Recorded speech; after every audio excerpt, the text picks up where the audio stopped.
and there's a notion where sometimes that white guilt exists because they're invested in the deficit model. They're invested in the idea that Indigenous Australians are undereducated, overrepresented in jails, housing, health, blah, blah, you know, all the figures. If we can actually change the discourse around that, I think that's when that's possible. If you could change it to say, actually, I need to know language, I need to know the story of this landscape, I need to understand the art. The artists of our community, Indigenous artists, are my portal through into it, you know, and I need to engage with them, then I'm now talking as a white person. Not Indigenous people need to say it too. You know, you actually say our artists are the way we understand this. Then I think we've really changed the world. And it's almost like what we've done politically for the last, let's say 40, 50, maybe 100 odd years, is that we have created a sense of unity in Indigenous thinking, Indigenous representation. And now what we have to deal with is the absolute diversity, sexuality, geography, education, experiences, all those kind of... We've got such a diverse experience now that we are almost looking like a contradiction.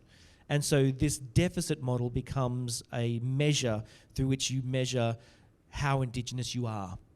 If you're like me and gone to university or you know, I'm basically middle class. I own a house and an investment property that my brother pays no rent on. But anyway, and you know, there are things that are not about deficit in my mind. So does that make me less Indigenous in the minds of people who believe in the deficit? And that's what I think we have to do. And if we change that, then maybe we do have a world where general society is looking to the artist for that way in. And that's what we need to do. And if we change that, in fact, are we not talking about self-determination and sovereignty?